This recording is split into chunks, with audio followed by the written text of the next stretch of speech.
Your father knew the sound of death. If he flew bombers over Germany in 1943, he knew that the roar of his aircraft's engines was also a countdown.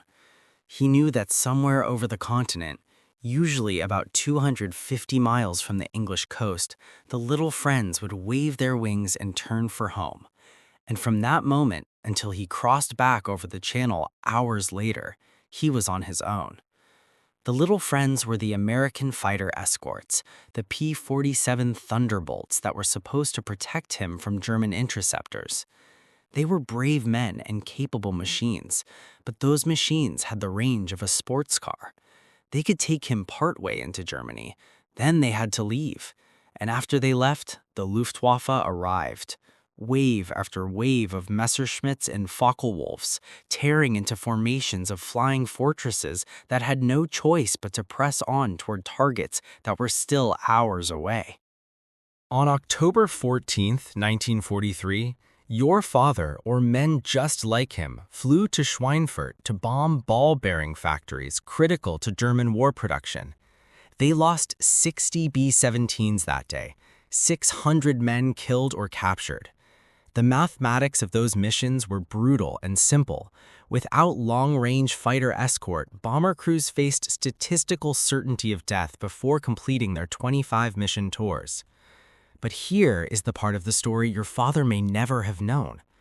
On that same October day, when American bombers were dying over Germany, a fighter already existed that could have escorted them all the way to Berlin and back. It was sitting in hangars on both sides of the Atlantic. The Army Air Forces had tested it and rejected it as inadequate. Official evaluations had declared it inferior to existing American fighters. By all bureaucratic logic, it should have been canceled and forgotten. Instead, it would become the greatest air superiority fighter of World War II. And the reason it survived long enough to save your father's generation was because one man, a 30-year-old Rolls-Royce mechanic named Ronald Harker, committed what his superiors would call gross insubordination. He flew an unauthorized test flight, recognized potential that trained fighter pilots had missed, and wrote a report that contradicted every official evaluation. His actions violated protocol, chain of command, and proper procedure. His recommendations were technically illegal. But Ronald Harker was right, and the bureaucrats were wrong, and his illegal test flight would create the P-51 Mustang, the fighter that saved the bomber boys and changed the course of the war in Europe. The story begins in 1941, when Britain stood alone against Nazi Germany and desperately needed fighters. The Supermarine Spitfire was excellent, but couldn't be produced in sufficient quantities. The Hawker Hurricane was already becoming obsolete. Britain needed a new fighter, needed it quickly, and turned to American industry for help. The British Purchasing Commission initially approached North American Aviation about building the Curtiss P-40 Warhawk under license. North Americans' response was audacious, bordering on arrogant. James Howard Kindleberger, known as Dutch, told the British that his company could design and build a better fighter from scratch in the same time it would take to set up P-40 production. The British, skeptical but desperate, gave North American 120 days to produce a prototype. What emerged from North American's design team was revolutionary. Chief Engineer Edgar Schmude led a group that incorporated the latest aerodynamic research into a beautiful, efficient airframe. They used laminar flow wing developed by the National Advisory Committee for Aeronautics that reduced drag significantly. They positioned the radiator behind the pilot using something called the Meredith effect, where radiator cooling actually created thrust rather than drag. And they designed the fuselage using mathematical calculations rather than the traditional eyeballing that had shaped most aircraft to that point. The prototype flew for the first time on October 26, 1940, just 117 days after design began, 3 days ahead of the impossible deadline. The British named it the Mustang, and initial flight tests were promising.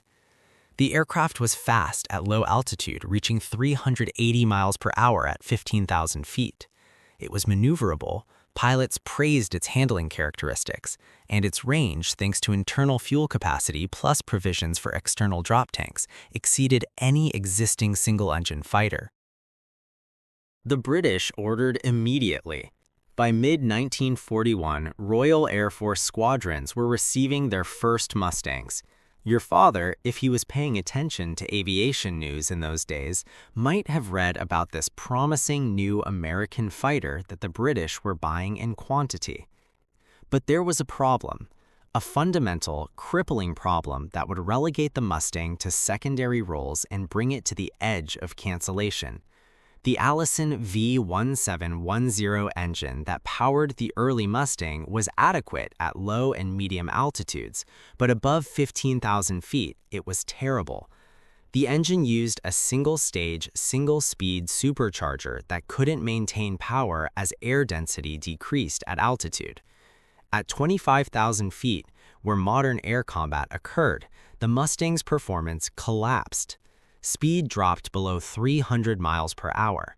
Climb rate became anemic. Maneuverability suffered as the engine gasped for air.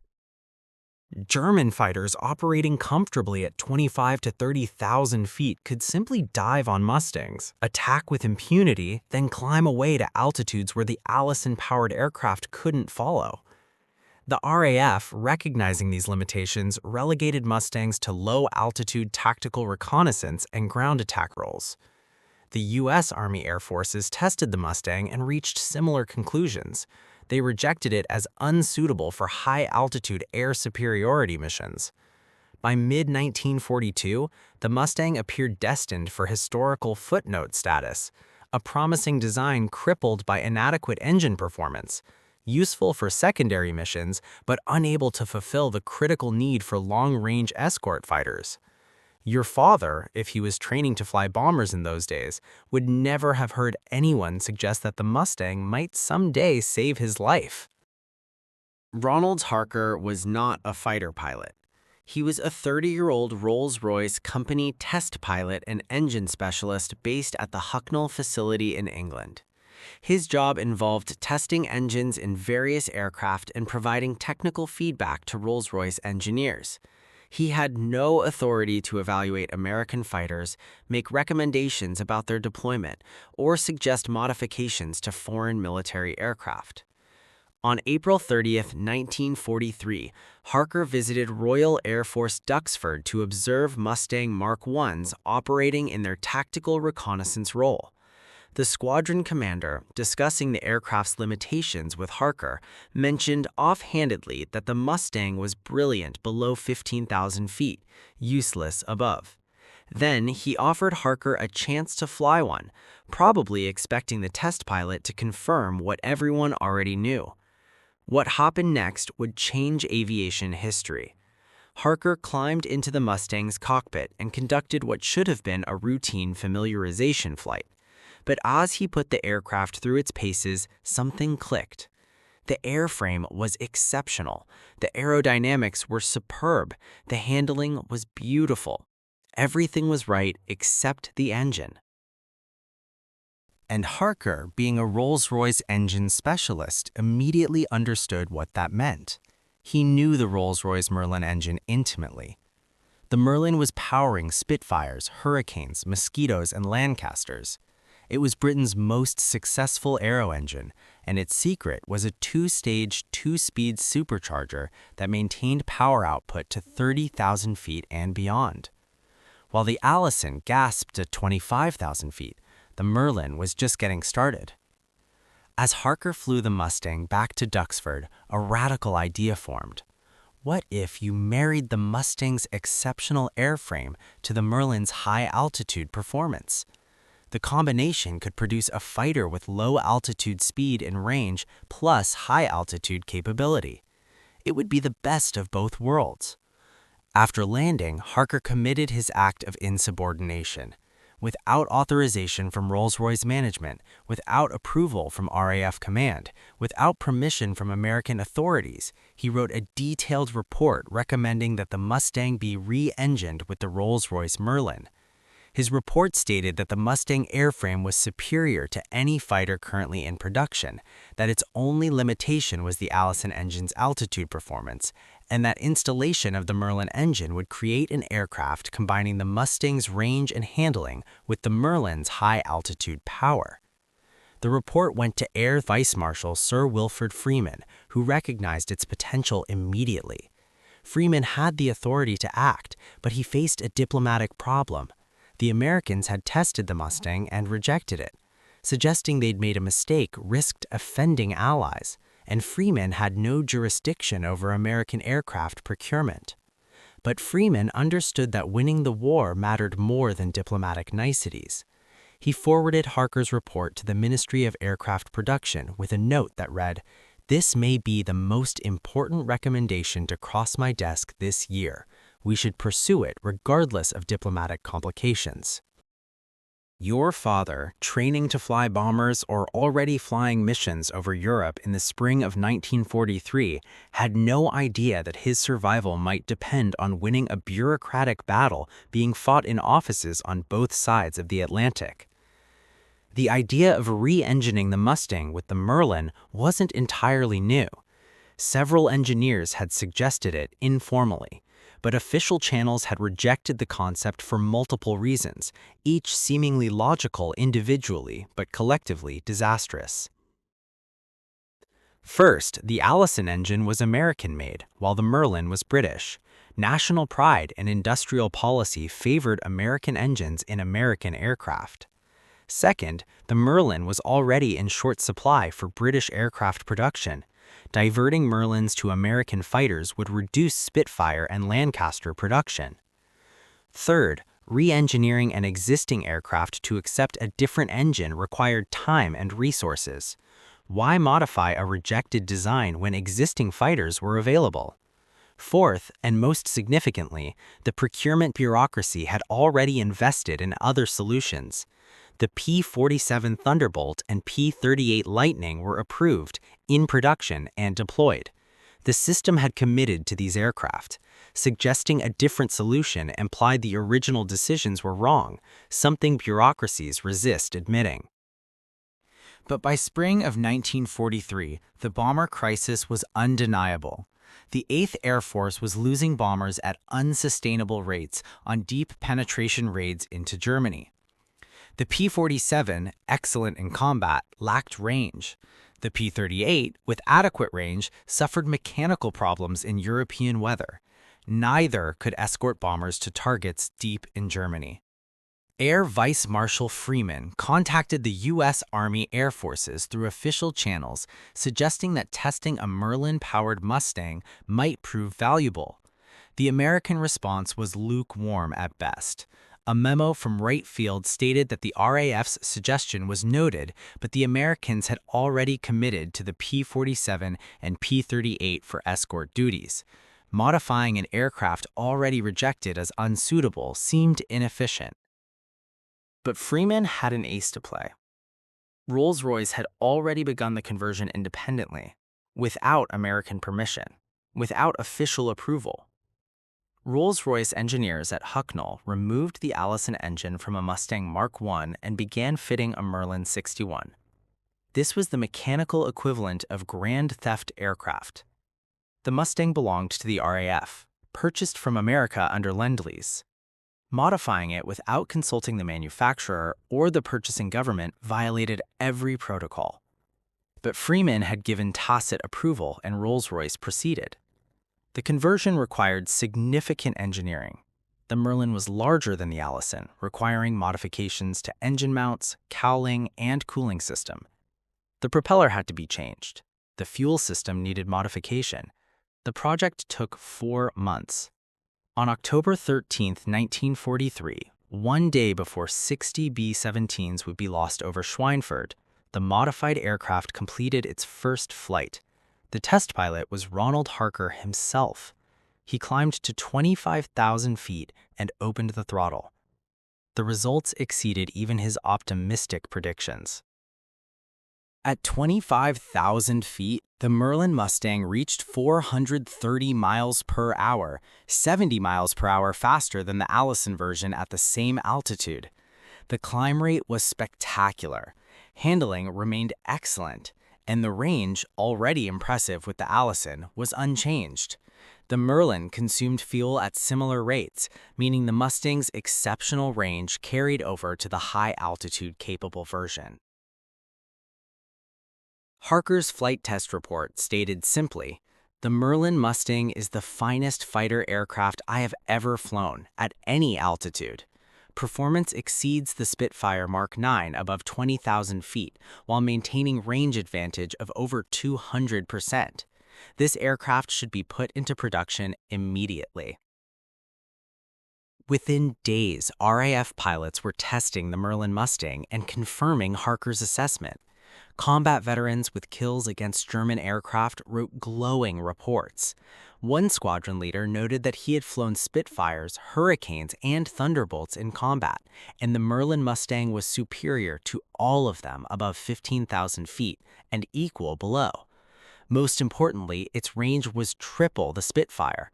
This was the bomber escort fighter they'd been waiting for.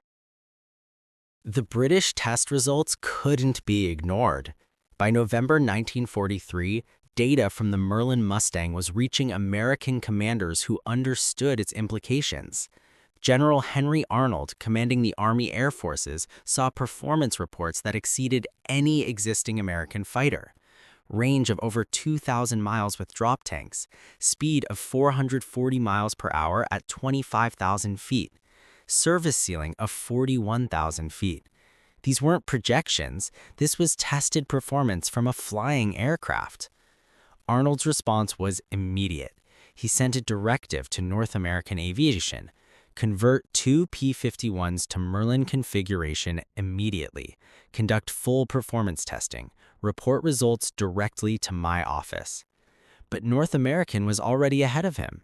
While Rolls-Royce had been conducting its unauthorized conversion in England, North American engineers had been working with Packard, the American company building Merlins under license for British aircraft. Edgar Schmude, the Mustang's chief designer, had understood from the beginning that the Allison was a compromise. He had designed the aircraft with sufficient internal volume to accommodate different engines, anticipating that improvements might be needed. North American completed 2 prototype conversions in November 1943. When Wright Field received them for official testing in December, the engineers who'd previously rejected the Mustang now faced data they couldn't dismiss. At 25,000 feet, the Merlin Mustang was 40 miles per hour faster than the P-47 Thunderbolt and 55 miles per hour faster than the P-38 Lightning.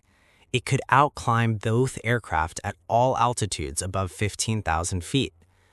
And its range told the story most dramatically. The P-47 could escort bombers approximately 250 miles into Germany, enough to reach the Ruhr but not Berlin. The P-38 could reach 300 miles. The Merlin Mustang, designated P-51B, could reach 650 miles with internal fuel alone. With drop tanks, the combat radius extended to 800 miles. Berlin was 550 miles from England. The P-51B could escort bombers all the way to Berlin and back with fuel to spare for combat. General Arnold ordered immediate full-scale production on December 20, 1943. Every available P-51 airframe would receive the Merlin engine. Allison-engined production would cease. By spring of 1944, production would exceed 400 aircraft monthly. Your father, if he was still flying bombers, was about to meet his new guardian angels. The first P-51B Mustangs reached England in December 1943. The pilots transitioning from P-47s were initially skeptical. The Mustang looked small compared to the massive Thunderbolt. It had only one engine versus the Lightning's 2, and its machine guns seemed light compared to the P-47's .850 caliber weapons. But their first combat mission changed their minds. The Mustangs climbed to 25,000 feet faster than the bombers they were escorting. They cruised at speeds that let them weave back and forth above the bomber formation without using excessive fuel. And when Luftwaffe fighters appeared, the Mustangs dove on them with acceleration the Germans hadn't experienced from American fighters. Your father, if he was in a bomber cockpit during those missions, would have noticed something different. The little friends didn't leave anymore. They stayed with the formation all the way to the target and all the way home. For the first time since the bombing campaign began, American crews flew deep into Germany with fighter protection throughout the mission. The German response revealed the Mustang's impact. Luftwaffe tactical directives from spring 1944 show increasing desperation. One directive stated that American fighters with very long range, identified as P-51 Mustang, were now accompanying bomber formations throughout their missions. These fighters were superior to German aircraft in performance above 20,000 feet. Pilots were instructed to avoid extended combat with P-51s if possible, to attack bombers quickly, then disengage before escorts could respond. But disengaging from Mustangs was easier ordered than accomplished. The German fighters' only performance advantage was in diving speed, and even that was marginal. In climbs, turns, and acceleration, the Mustang was equal or superior. German pilots found that engaging bombers meant fighting through Mustang escorts, and fighting Mustangs was a losing proposition. The statistics from spring and summer of 1944 demonstrated the transformation. In March, the 8th Air Force lost 131 bombers. In April, losses dropped to 70. In May, 61. By June, 42. The declining losses corresponded directly to increasing Mustang availability. As more fighter groups converted to P-51s, bomber losses declined and fighter victories increased. General James Doolittle, commanding the 8th Air Force, issued a directive that changed fighter tactics fundamentally. Previously, fighters stayed close to bomber formations, reacting defensively to German attacks. Doolittle's new guidance was simple: destroy the German Air Force wherever you find it, in the air or on the ground. The Mustang's range made this possible. Fighter groups could sweep ahead of bomber formations, attacking German fighters before they could organize. They could break off to chase individual German aircraft, knowing they had fuel to return. And increasingly, they could strafe German airfields, destroying aircraft on the ground. The Luftwaffe was being destroyed in a war of attrition it couldn't win. The P-51 Mustang became the mount of choice for America's most successful fighter pilots. Major George Preddy achieved nearly 27 kills, making him the top Mustang ace. Captain Chuck Yeager, who would later break the sound barrier, achieved 11.5 victories in Mustangs, including 5 in a single day. Don Blakesley, who had pleaded for long-range fighters after watching bombers die over Schweinfurt, led the 4th Fighter Group in Mustangs through the war's end. He achieved 15.5 confirmed kills, but his real achievement was leading his group to over 580 enemy aircraft destroyed, the highest-scoring group in the 8th Air Force. The pilots loved the aircraft for reasons beyond performance statistics. The cockpit visibility was exceptional, with a bubble canopy providing 360-degree vision. The controls were light and responsive. The aircraft was stable as a gun platform, but maneuverable in combat. And it was forgiving, tolerating pilot errors that would have killed them in less stable aircraft. One pilot described returning from a mission with 67 holes in his aircraft, including damage to an aileron and the rudder. The plane flew like it was angry, he said, but it flew. Any other fighter would have been uncontrollable with that damage. The Mustang just shrugged it off and brought him home. The D-Day invasion in June 1944 saw Allied air superiority so complete that German fighters were almost absent. The Luftwaffe managed only 319 sorties on June 6th, compared to over 14,000 Allied sorties. Mustangs patrolling at altitude ensured German fighters never reached the beaches in strength. Your father, if he was in a bomber supporting the invasion, flew with protection that would have seemed miraculous just 6 months earlier. By the war's end, P-51 units had claimed nearly 5,000 enemy aircraft destroyed in air-to-air combat and approximately 4,000 more destroyed on the ground. The combined total of nearly 9,000 enemy aircraft exceeded the claims of any other American fighter type. The Mustang, the fighter that procurement had rejected as unsuitable, had become the weapon that achieved air superiority over Europe. Your father came home because of what happened in that unauthorized test flight. Ronald Harker broke the rules, violated protocol, and challenged the official consensus. His superiors could have court-martialed him for insubordination. Instead, his technical insight and willingness to challenge conventional wisdom helped create the fighter that saved the bomber offensive and made D-Day possible.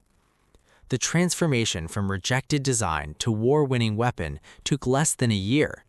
From Harker's unauthorized test flight in April 1943 to Mustangs dominating German skies in spring 1944 was just 12 months.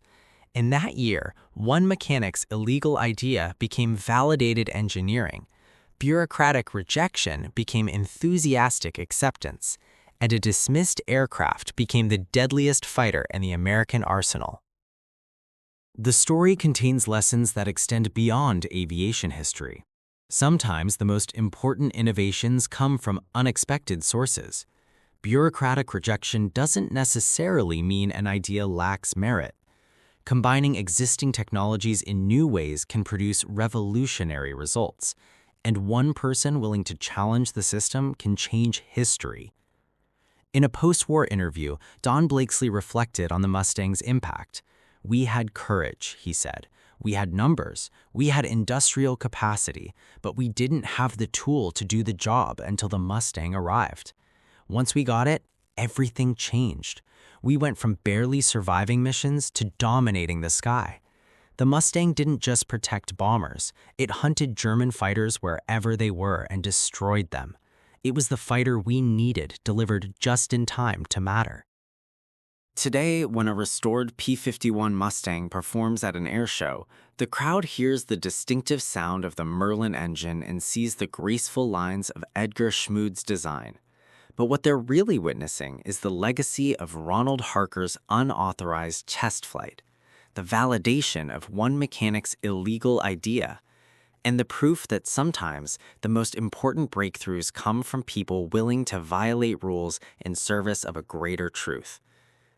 Your father knew the sound of those Merlins. He knew what it meant when the little friends appeared and stayed with him all the way to the target and all the way home.